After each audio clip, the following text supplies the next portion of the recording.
میں اور مائک خاموشی سے کھڑے رہے۔ یہ الفاظ دل کو راحت بخشنے اور والے ضرور تھے، مگر سوال یہ تھا کہ ہم کریں تو کیا کریں؟ تو پھر کیا وجہ ہے کہ ڈیڈ تم امیر نہیں ہو؟ میں نے پوچھا۔ کیونکہ میں نے اسکول کا استاد بننے کو ترجیح دی۔ استاد عام طور پر امیر بننے کا نہیں سوچتے، ہم صرف پڑھا کر خوش ہوتے ہیں۔ کاش میں تمہاری مدد کر سکتا، مگر مجھے افسوس ہے کہ پیسے بنانے کے گر میں نہ آشنا ہوں۔ مائک اور میں دوبارہ صفائی میں مصروف ہو گئے۔ میں جانتا تھا کہ میرے والد نے کہا، اگر تم واقعی امیر بننا چاہتے ہو تو مجھ سے مت پوچھو، تم مائک اپنے باپ سے پوچھو۔ میرا باپ؟ مائک نے برا سا منہ بنا کر پوچھا۔ ہاں، تمہارا باپ۔ میرے باپ نے مسکرا کر کہا، میرے اور تمہارے باپ کا اکاؤنٹ ایک ہی بینک میں ہے، اور بینک کا مینیجر تمہارے باپ کی صلاحیتوں کا بے حد متعارف ہے۔ اس نے کئی دفعہ مجھے کہا کہ پیسے کمانے کے معاملے میں تمہارے باپ کا کوئی ثانی نہیں۔ میرا باپ؟ مائک نے دوبارہ بے یقینی سے پوچھا۔ تو پھر کیا وجہ ہے کہ دوسرے امیر بچوں کی طرح نہ تو ہمارے پاس اچھی گاڑی ہے اور نہ مکان؟ اچھی گاڑی رکھنے اور اچھے مکان رہنے سے کوئی امیر نہیں بن جاتا، نہ ہی اس کا یہ مطلب ہے کہ وہ پیسہ کمانے کا ڈھنگ جانتا ہے۔ میرے باپ نے جواب دیا، جیمی کا باپ گنے کی کمپنی میں کام کرتا ہے اور وہ مجھ سے زیادہ مختلف نہیں۔ وہ ایک فارم میں کام کرتا ہے، میں حکومت کا ملازم ہوں۔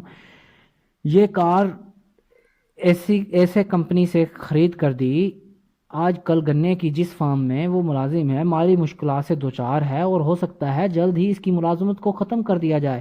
تمہارے باپ مختلف ہے مائک، وہ ایک مالیاتی سلطنت بنانے میں لگا ہے، اور اگر میرا اندازہ غلط نہیں تو جلد ہی وہ ایک بہت دولت مند شخص بن جائے گا۔ اس پر میں اور مائک ایک بار پھر خود پرجوش ہو گئے اور اپنی پہلی کاروباری کاوش کو کوڑا کرکٹ کو زیادہ تندہی سے صاف کرنے لگے۔ اس دوران ہم بات چیت کرتے رہے کہ کب اور کہاں مائک کے ڈیڈ سے ملا جائے۔ مصیبت یہ تھی کہ مائک کا باپ کام میں اس قدر مصروف رہتا کہ وہ دیر گئے رات گھر آتا۔ اس کے باپ کا ایک جنرل سٹور تھا، ایک بلڈنگ کمپنی تھی، بہت سے سٹور تھے، اور وہ 3 ریسٹورانوں کا مالک تھا، اور ان ریسٹورانوں کی بدولت اسے گھر آنے میں دیر ہو جاتی۔ صفائی کے بعد مائک کے بس پکڑ کر گھر روانہ ہوا۔ اس رات اس نے تہیہ کر لیا تھا کہ جب اس کا باپ گھر لوٹے گا تو وہ اس سلسلے میں بات کرے گا اور اسے امیر بننے کا طریقہ معلوم کرنے کی کوشش کرے گا۔ مائک نے مجھ سے وعدہ کیا، جو ہی وہ اپنے ڈیڈ سے بات کرے گا تو فون پر مجھ سے رابطہ کرے گا۔ رات 8:30 پر فون کی گھنٹی بجی۔ بالکل ٹھیک، میں نے کہا، اگلے ہفتے، اور میں نے فون رکھ دیا۔ مائک کے والد نے ہم دونوں سے ملاقات کی حامی بھر لی تھی۔ ہفتہ کو صبح 7:30 بجے میں غریب علاقوں کی طرف جانے کے لیے بس میں سوار ہو گیا۔ میں تمہیں 10 سینٹ گھنٹہ کے حساب سے ادا کروں گا۔ 1956 میں بھی 10 سینٹ گھنٹہ کے حساب سے مزدوری نہایت کم تھی۔ مائک اور مائک کے باپ سے 8 بجے صبح ملے، اور وہ اس وقت بہت مصروف تھا اور 1 گھنٹے سے بھی زیادہ وقت کام کر چکا تھا۔ اس کا تعمیرات کا نگران پک اپ ٹرک میں بیٹھ کر روانہ ہونے کو تھا۔ میں اس کے چھوٹے سے صاف ستھرے اور آراستہ دفتر میں داخل ہوا۔ مائک پہلے سے وہاں موجود تھا۔ اس نے دروازہ کھولتے ہوئے کہا، ڈیڈ کسی سے فون پر بات کر رہا ہے، اس نے مجھے اور تجھے پچھلی پوچھ میں انتظار کرنے کو کہا ہے۔ جب میں نے اس قدیمی دفتر کے چوبی فرش پر قدم رکھا تو لکڑیاں چٹکی۔ دروازے کے اندر کی جانب فرش پر ایک پرانا قالین پڑا تھا، اسے غالباً ان سدھا قدموں کے نشانوں کی پردہ پوشی کے لیے رکھا گیا تھا۔ یہ صاف ضرور تھا، مگر اسے بدلنے کی ضرورت تھی۔ اس چھوٹے سے کمرے میں داخل ہو کر مجھے ڈر محسوس ہوا۔ اس میں بدبودار کہنا فرنیچر کی باس رچی ہوئی تھی، جس کا تعلق آثار قدیمہ سے تھا۔ عورتوں کے قریب ایک آدمی بیٹھا تھا جس نے مزدوروں کے کپڑے پہن رکھے تھے، جو خاکی پتلون اور خاکی قمیض پر مشتمل تھے۔ یہ کپڑے مایا کے بغیر تھے، مگر ان پر اچھی طرح استری کی گئی تھی۔ اس کے سامنے چمکدار جلدوں والی کتابیں رکھی تھی۔ وہ میرے باپ سے تقریباً 10 برس بڑا لگتا تھا، یعنی اس کی عمر 45 کے قریب تھی۔ جب ہم ان لوگوں کے قریب سے گزرے تو وہ ہمیں مسکرا کر دیکھ رہے تھے۔ باورچی خانہ میں سے گزرتے ہوئے ہم پچھلے برآمدے میں پہنچ گئے، جس کے سامنے اس جگہ کا صحن تھا۔ میں جھینک کر مسکرایا۔ یہ کون لوگ ہیں؟ میں نے پوچھا۔ یہ میرے باپ کے لیے کام کرتے ہیں۔ عمر رسیدہ آدمی جو ابھی تم نے دیکھا ہے وہ میرے باپ کے جنرل سٹوروں کا انچارج ہے، اور خواتین ریسٹورانوں کی مینیجرز ہیں، اور تم نے بھی اس سپروائزر کو دیکھا ہے جو یہاں سے 50 میل کے فاصلے پر سڑک تعمیر کروا رہا ہے۔ دوسرا سپروائزر جو ایک اقامتی منصوبہ میں سڑک بنوا رہا ہے، ہمارے آنے سے پہلے جا چکا ہے۔ کیا یہاں ہر وقت یہ سلسلہ چلتا ہے؟ میں نے پوچھا۔ ہر وقت نہیں، مگر بیشتر اوقات، مائک نے مسکراتے ہوئے میرے سوال کا جواب دیا اور کرسی کھینچ کر میرے نزدیک بیٹھ گیا۔ میں نے اس سے اپنے ڈیڈ سے پوچھا، کیا وہ ہمیں روپیہ کمانے کا طریقہ بتلائے گا؟ مائک نے کہا۔ تو اس نے کیا جواب دیا؟ میں نے پوچھا۔ پہلے تو وہ عجیب تمسخرانہ لہجے میں مسکرایا اور پھر کہنے لگا وہ ہمیں ایک پیشکش کرے گا. اچھا. میں اپنی کرسی پر آگے پیچھے جھولتے ہوئے بولا اور مائک بھی کرسی سے یہی سلوک کر رہا تھا. کیا تمہیں پیشکش کے بارے میں علم ہے؟ میں نے کہا نہیں، مگر جلد ہی ہمیں پتہ چل جائے گا. اچانک مائک کا ڈیڈ اندر داخل ہوا. ہم دونوں اچھل کر کھڑے ہو گئے. یہ اس کی عزت افزائی کے لیے نہ تھا، مگر اس کا آنا غیر متوقع تھا، جسے ہم اس کسی قدر بدحواس ہو گئے. کیا تم دونوں تیار ہو؟ مائک کے باپ نے پوچھا اور اس دوران ایک کرسی گھسیٹ کر ہمارے سامنے بیٹھ گیا. میں نے سر کو اسبات میں جنبش دی. اندر سے میں گھبرایا ہوا تھا. اس کی مسکراہٹیں اور الفاظ کے پیچھے پر اعتمادی اور قوت کا عنصر نمایاں تھا. وہ لمبا چوڑا آدمی تھا. اس کا وزن 200 پاؤنڈ سے کم نہ تھا. میرا ڈیڈ قد میں اس سے لمبا تھا، وزن کے اس کے برابر تھا اور مائک کے ڈیڈ سے 5 سال بڑا تھا. دونوں یکساں دکھائی دیتے تھے. گوان کے اوصاف یکساں نہ تھے. ہو سکتا ہے دونوں ہی طاقت سے بھرپور تھے. مائک کا کہنا ہے کہ تم پیسہ بنانے کا ہنر جاننے کے شائق ہو. کیا یہ بات سچ ہے رابرٹ؟ ہاں یہ سچ ہے. اوکے. میری پیشکش یہ ہے کہ تمہیں پڑھاؤں گا، مگر یہ پڑھائی اسکول کی روایتی تعلیم سے ہٹ کر ہوگی. تم میرے لیے کام کرو، میں تمہیں سکھاتا رہوں گا. اگر تم میرے لیے کام نہیں کرتے تو میں تمہیں نہیں پڑھاؤں گا. کام کے دوران تم جلدی سیکھ جاؤ گے، برعکس اس کے کہ تم بیٹھے سنتے رہو اور میں بکواس کرتا رہوں جیسے اسکولوں میں ہو رہا ہے. یہی میری پیشکش ہے. اسے قبول کرو یا رد کر دو.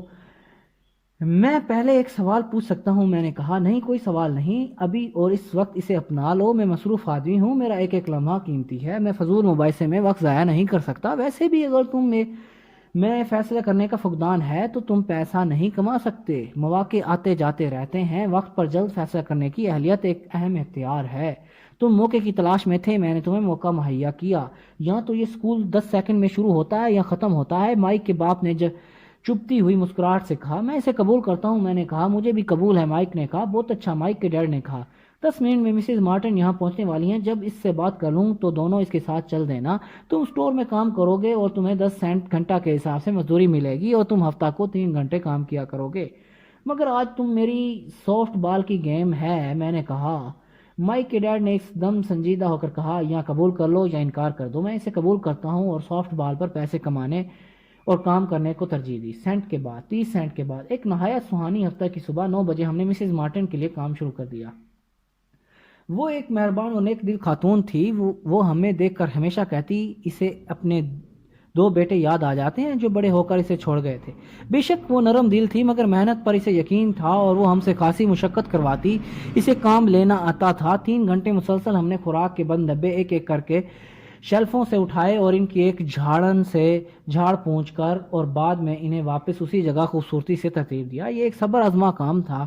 مائک کا باپ، جسے میں اپنا امیر باپ کہہ کر پکارتا، اس کے ایسے 9 فوڈ سٹور تھے جن سے ملحقہ بڑی بڑی کار پارکس تھی. وہ 7-11 سٹورز کی ابتدائی طرز پر بنائے گئے تھے جہاں ارد گرد کے لوگ ضرورت کی اشیاء یعنی دودھ، ڈبل روٹی، مکھن اور سگریٹ وغیرہ خریدتے تھے. مصیبت یہ تھی کہ سٹور جزائر ہوائی میں تھے اور اس وقت تک ایئر کنڈیشنز ایجاد نہ ہوتے تھے اور گرمی کی وجہ سے ان سٹورز کو اپنے دروازے کھلے رکھنے پڑتے. سٹور کے دونوں جانب دروازے کھلے رکھنے پڑتے تھے کیونکہ ایک دروازے سے گاہک اندر داخل ہوتے اور دوسرے سے پارکنگ شیڈ میں چلے جاتے. ہر دفعہ جب کوئی کار آ کر پارکنگ شیڈ میں کھڑی ہوتی تو مٹی اور گرد و غبار کا ایک بادل اٹھتا اور سٹور کے اندر رکھی ہوئی اشیاء پر دھول کی تہ جمتی تھی. چنانچہ ہمیں یہ کام اس وقت تک کرنا تھا جب تک ایئر کنڈیشن دستیاب نہ ہو جاتے. 3 ہفتوں تک ہم باقاعدگی سے ہم مسز مارٹن کے پاس حاضری دیتے رہے اور 3 گھنٹے کام کرتے رہے. دوپہر تک ہمارا کام ختم ہو جاتا اور وہ ہتھیلیوں میں 10-10 سینٹ کے سکے تھما دیتی. حقیقت تو یہ تھی کہ 1950 کے وسط میں بھی 30 سینٹ کی کوئی بڑی رقم نہ تھی. ان دنوں کا میک بکس کی قیمت 10 سینٹ تھی. چنانچہ میں اپنے پیسوں سے چند کامک بکس خریدتا اور گھر چلا جاتا. چوتھے ہفتے کے بدھ تک میں کام چھوڑنے پر تیار تھا. میں صرف اس لیے کام پر راضی ہوا تھا کہ مائک کے ڈیڈ سے پیسہ کمانے کے طریقے سیکھنا چاہتا ہوں اور حالت یہ تھی کہ میں 10 سینٹ گھنٹہ کا غلام بن کر رہ گیا تھا اور اس پر طرح یہ کہ آج تک اس ذات شریف کی شکل تک نظر نہ آئی تھی. دوپہر کے کھانے پر میں نے مائک سے کہا میں کام چھوڑ رہا ہوں. اسکول کا کھانا بھی خراب تھا. یہاں کی پڑھائی سے بھی مجھے دلچسپی نہ رہی تھی اور ہفتہ کو سافٹ بال کھیل کر جو تھوڑی بہت تفریح کر لیتا تھا وہ ختم ہو چکی تھی. مجھ تک صرف 30 سینٹ پہنچتے تھے. اس دفعہ مائک مسکرایا. تمہیں کیا ہنسی آ رہی ہے؟ میں نے غصے اور مایوسی سے پوچھا. ڈیڈ نے کہا تھا ایسا ہوگا. وہ اس انتظار میں تھا کہ کب ہار مانتے ہو اور وہ تمہیں ان سے ملنا ہے. کیا؟ میں نے غصے سے کہا ہے. وہ میرے تنگ آنے کا منتظر تھے.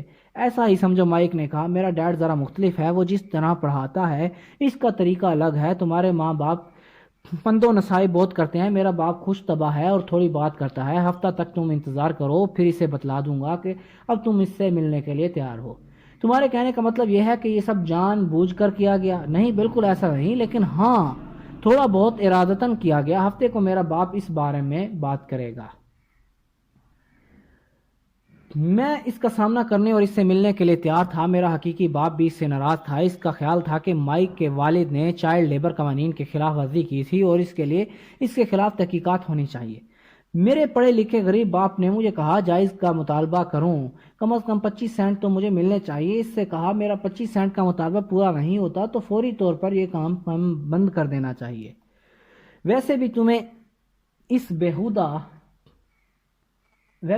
اس بےہودہ نوکری کی ضرورت نہیں۔ میرے غریب باپ نے مجھے مشورہ دیا، ہمیشہ کی صبح 8 بجے دوبارہ مائی کے گھر دروازے پر داخل ہوا، بیٹھ جاؤ اور اپنی باری کا انتظار کرو۔ مائی کے ڈیڈ نے مجھے ہدایت دی۔ جب میں دروازہ کھول کر اندر داخل ہوا اور مڑا اور سونے کے کمرے سے ملکہ ایک چھوٹے سے دفتر میں گھس کر نظروں سے الجھل ہو گیا۔ میں نے ادھر ادھر سرسری نگاہ دوڑائی، مائی کہیں نظر نہ آیا۔ بکھلا کر میں نے ان 2 عورتوں کے جلو میں بیٹھ گیا جو پچھلی دفعہ یہاں موجود تھی۔ وہ مجھے دیکھ کر مسکرائی اور کھسک کر میرے بیٹھنے کی جگہ بنائی۔ 45 منٹ گزر گئے، غصے سے میری بری حالت تھی۔ دونوں عورتیں اس سے مل کر آدھ گھنٹہ پہلے رخصت ہو چکی تھی۔ ایک ادھیڑ عمر شخص 20 منٹ پہلے یہاں بیٹھا تھا، وہ بھی اسے مل کر چلا گیا۔ باہر دن خوشگوار تھا اور اس گھٹے ہوئے بسیدہ کمرے میں بیٹھا اس سے ملنے کا انتظار کر رہا تھا۔ میں ایسے شخص سے ملنے والا تھا جو تاجر پیشہ تھا اور بچوں سے مزدوری کرواتا تھا۔ دفتر میں اس کے ہلنے جلنے کی آوازیں سنائی دے رہی تھی۔ وہ فون پر بات چیت کر رہا تھا، مگر ابھی تک اس نے مجھ سے ملنا گوارا نہ کیا تھا۔ دل چاہتا تھا کہ سب کچھ چھوڑ چھاڑ کر یہاں سے نکل جاؤں، مگر پھر بھی رکا رہا۔ آخرکار 15 منٹ بعد پورے 9 بجے اس نے مجھے اپنے دفتر میں بلایا۔ منہ سے کچھ نہ بولا، ہاتھ کے اشارے سے مجھ سے اندر آنے کو کہا۔ میں نے سنا ہے کہ اگر تمہارے پیسے میں اضافہ نہ کیا گیا تو تم یہ کام بند کر دو گے؟ امیر باپ نے اپنی ریوالونگ کرسی گھماتے ہوئے مجھ سے پوچھا۔ شاید ہاں، کیونکہ تم نے اپنے وعدے کا پاس نہیں کیا، میں نے تقریباً روتے ہوئے کہا۔ ایک 9 سالہ بچے کے لیے ایک عمر رسیدہ شخص کا سامنا کرنا خاصا ڈراؤنا تھا۔ تم نے کہا تھا کہ اگر میں تمہارے لیے کام کروں تو تم میری تربیت کرو گے۔ میں نے تمہارے لیے کام کیا، محنت سے کام کیا۔ میں سافٹ بال کھیل ترک کر کام میں مشغول رہا، مگر ابھی تک تم نے مجھے کچھ بھی نہیں بتلایا۔ تمہارے بارے میں لوگوں کا خیال صحیح ہے کہ تم واقعی ہی ایک غلط آدمی ہو، تم لالچی ہو، تم سارا پیسہ خود کمانا چاہتے ہو اور تمہیں اپنے ملازمین کا کچھ بھی خیال نہیں۔ تم مجھ سے انتظار کرواتے ہو اور مجھے تھوڑی سی عزت دینے کے لیے بھی روداد نہیں۔ میں چھوٹا سا لڑکا ہوں اور بہتر سلوک کا مستحق ہوں۔ امیر باپ نے کرسی پیچھے کی طرف جھکائی اور ہاتھ تھوڑی کے نیچے رکھ لیے۔ وہ مجھے بہت غور سے سن رہا تھا، ایسا لگتا تھا جیسے وہ میرا مطالعہ کر رہا ہو۔ برا نہیں، اس نے کہا، 1 مہینے کے اندر ہی تم میرے دوسرے ملازموں کی زبان بولنے لگے ہو۔ کیا؟ میں نے پوچھا۔ مجھے اندازہ نہ ہوا وہ کیا کہہ رہا تھا اور شکنجی بولتا گیا۔ میرا خیال تھا کہ تم معاہدے کا پاس کرو گے اور مجھے سکھاؤ گے، اس کے بجائے تم مجھے اذیت دے رہے ہو اور یہ ظلم ہے، بہت بڑا ظلم۔ میں تمہیں پڑھا رہا ہوں، امیر باپ نے اطمینان سے کہا۔ تم نے مجھے کچھ بھی نہیں پڑھایا، میں نے غصے سے کہا۔ جب سے میں نے تمہارے سٹور میں کام شروع کیا ہے، ایک دفعہ بھی تم نے میرے ساتھ بات نہیں کی۔ 10 سینٹ فی گھنٹہ کیا بات ہے؟ میں حکومت کو اس بارے میں بتلاؤں گا۔ ہمارے یہاں بچوں کی مزدوری کے بارے میں قوانین ہیں، تمہیں یہ بات معلوم ہوگی۔ امیر باپ حکومت کا ملازم ہے۔ امیر باپ کہنے لگا، اب تم بالکل ان لوگوں کے لہجے میں بات کر رہے ہو جو تم سے پہلے مجھ سے کام مانگنے آئے۔ وہ لوگ جنہیں یا تو میں نے نکال دیا یا وہ خود ہی بھاگ گئے۔ تو پھر اب تمہیں کیا کہنا ہے؟ میں نے بہادری سے اس سے سوال کیا۔ تم نے مجھ سے جھوٹ بولا، میں نے تمہارے لیے کام کیا اور تم نے وعدے کا پاس نہیں کیا۔ تم نے مجھے کچھ بھی نہیں پڑھایا، تمہیں کیسے معلوم ہے کہ میں نے تمہیں نہیں پڑھایا؟ امیر باپ نے پرسکون لہجے میں سوال کیا۔ تم نے مجھ سے بات تک نہیں کی۔ 3 ہفتے میں نے کام کیا اور تم نے اس دوران مجھے کوئی تعلیم نہیں دی، میں نے منہ بسور کر کہا۔ کیا پڑھائی سے تمہاری مراد بات چیت کرنا یا لیکچر دینا ہے؟ امیر باپ نے پوچھا۔ ہاں، میں نے جواب دیا۔ اسکول میں تمہیں اسی طرح پڑھایا جاتا ہے؟ میرے باپ نے مسکراتے ہوئے جواب دیا۔ مگر زندگی اس طرح نہیں سکھاتی اور میرے خیال میں زندگی بہترین استاد ہے۔ زیادہ تر یہ تم سے بات چیت نہیں کرتی، بس یہ تمہیں ادھر ادھر دھکیلتی ہے اور ہر دھکے کے ساتھ زندگی کہتی ہے، جاگو، میں تمہیں کچھ سکھانا چاہتی ہوں۔ یہ شخص کیا کر رہا ہے؟ میں نے خاموشی سے خود سے سوال کیا۔ مجھے دھکے دے کر زندگی مجھ سے گفتگو کر رہی تھی۔ میں نے فیصلہ کر لیا کہ مجھے ملازمت چھوڑنی ہوگی۔ میں کسی پاگل شخص سے بات کر رہا تھا۔ اگر تم زندگی سے سبق سیکھو گے تو بہتر ہوگا، اگر تم ایسا نہیں کرو گے تو پھر یہ تمہیں ادھر ادھر دھکیلتی رہے گی۔ لوگ دو کام کرتے ہیں، کچھ تو زندگی کو کھلا چھوڑ دیتے ہیں کہ وہ نہیں یہاں وہاں لڑکاتی رہے، اور کچھ غصے میں آ کر اسے جوابی دھکا دیتے ہیں، لیکن وہ اپنے آجر ملازمت خاوند یا بیوی کو پیچھے دھکیلتے ہیں۔ انہیں احساس نہیں ہوتا کہ دھکے تو انہیں زندگی مار رہی تھی، مجھے اس بکواس کی کچھ سمجھ نہیں آ رہی تھی۔ ہم سب کو زندگی دھکیلتی ہے، کچھ ہار مان لیتے ہیں، کچھ مقابلہ کرتے ہیں، کچھ سبق سیکھتے ہیں اور کچھ آگے بڑھ جاتے ہیں۔ وہ چاہتے ہیں کہ ان کی زندگی سے یہ سلوک کرے۔ یہ وہ لوگ ہیں جنہیں کچھ حاصل کرنے اور سیکھنے کی خواہش ہوتی ہے، وہ سیکھتے ہیں اور آگے بڑھ جاتے ہیں، کچھ ہتھیار ڈال دیتے ہیں اور کچھ تمہاری طرح آگے سے مقابلہ کرتے ہیں۔ امیر باپ نے کھڑے ہو کر پرانی کھڑکی بند کی جسے مرمت کی اشد ضرورت تھی، اور اگر تم یہ سبق سیکھ لو تو جلد ہی ایک عقل مند، دولت مند اور خوشحال نوجوان بن جاؤ گے، وگرنہ بقایا زندگی اپنی نوکری اور تھوڑی تنخواہ کے لیے اپنے مالک کو کوستے ہوئے گزار دو گے۔ تمام زندگی تم اس عظیم واقعے کی راہ دیکھتے رہو گے جو تمہارے لیے مالی مسائل حل کر دے گا۔ امیر باپ نے میری طرف دیکھا، آیا میں اس کی بات سن رہا ہوں؟ اس کی آنکھیں مجھ سے ملیں، گھور کر ہم نے ایک دوسرے کو دیکھا اور آنکھوں ہی آنکھوں میں بہت سے پیغامات کا تبادلہ ہو گیا۔ اس کے آخری پیغام کو سمجھ کر میں نے اپنی آنکھیں نیچے کر لیں۔ مجھے پتہ چل گیا کہ وہ ٹھیک کہہ رہا ہے۔ میں اس پر الزام لگا رہا تھا جبکہ میں خود ہی اس کے پاس آیا تھا، میں لڑ رہا تھا۔ امیر باپ کہتا رہا، یا پھر تم ایسی آدمی ہو جو تھڑلے ہو اور ذرا سی مشکل میں آئے تو حوصلہ ہار دیتے ہو۔ اس صورت میں تم تمام زندگی محفوظ پچ پر کھیلتے رہو گے، صحیح کام کرو گے اور اچھے دنوں کا انتظار کرتے رہو گے جو کبھی نہیں آئیں گے، اور ایک بیکار بڈھے بن کر اس دنیا سے رخصت ہو جاؤ گے۔ تمہارے بہت سے دوست ہوں گے جو محض اس لیے تمہیں پسند کریں گے کہ تم ایک اچھے محنتی انسان تھے، مگر سچ تو یہ ہے کہ زندگی نے دھکے دے کر تمہیں اپنے سامنے جھکا لیا۔ در حقیقت تم خطرے مول لینے سے ڈرتے تھے، تم جیتنا چاہتے تھے مگر ہار کا خطرہ جیتنے کی خوشی سے زیادہ تھا۔ صرف تم جانتے ہو کہ تم نے کوشش نہ کی، تم نے ہمیشہ محفوظ رہ کر کھیل کھیلا۔ ہماری آنکھیں دوبارہ ملی، 10 سیکنڈ ہم نے ایک دوسرے کو دیکھا، اور جب پیغام موصول ہو گیا تو میں نے آنکھیں دوسری طرف پھیر لی۔ تم مجھے دھکیلتے رہے، میں نے پوچھا۔ کچھ لوگوں کا شاید یہی خیال ہے۔ میں مسکرایا، میں زندگی سے محض تمہارا تعارف کروا رہا تھا۔ کیسا تعارف؟ میں نے پوچھا۔ میں ابھی ناراض تھا مگر آہستہ آہستہ تجسس کا احساس بھی مجھ پر غالب آ رہا تھا۔ تم دونوں پہلے لڑکے ہو جنہوں نے مجھے پیسہ بنانے کے بارے میں پوچھا ہے۔ میرے 150 ملازم ہیں مگر ان میں سے ایک نے بھی مجھ سے آج تک پیسہ کمانے کے ڈھنگ کے بارے میں نہیں پوچھا۔ وہ مجھ سے تنخواہ لیتے ہیں، اضافے کی بات کرتے ہیں اور بس۔ چنانچہ ان کی اکثریت پیسے کے لیے کام کرنے میں گزر جائے گی، انہیں یہ بھی نہیں معلوم ہوگا کہ در حقیقت کس شے کو حاصل کرنے میں کوشاں رہے۔ میں وہاں بیٹھا غور سے اس کی باتیں سنتا رہا۔ چنانچہ جب مائک نے مجھے بتلایا کہ تم پیسے کمانے کے بارے میں سیکھنا چاہتے ہو تو میں نے ایک ایسا راستہ چنا جو زندگی سے قریب تر تھا۔ میں بے شک کتنا بھی بولتا، حتیٰ کہ میری رگیں پھول جاتی، مگر تمہارے پلے بھی کچھ نہیں پڑنا تھا۔ چنانچہ میں نے کوشش کی کہ زندگی تمہیں چھوٹا موٹا دھکیلے تاکہ میری بات سننے کے قابل ہو جاؤ، اس لیے میں تمہیں 10 سینٹ فی گھنٹہ دیتا رہا۔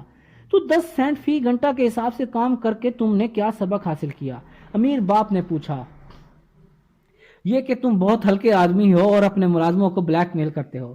امیر باپ نے کرسی آگے پیچھے جھلائی اور زور سے ہنسا۔ جب یہ ہنسی رکی تو اس نے کہا، تمہیں اپنا نقطہ نظر تبدیل کرنا چاہیے، مجھ پر الزام تراشی بند کرو اور اس سے سوچ نجات حاصل کرو کہ تمہاری مشکل کا ذمہ دار ہوں۔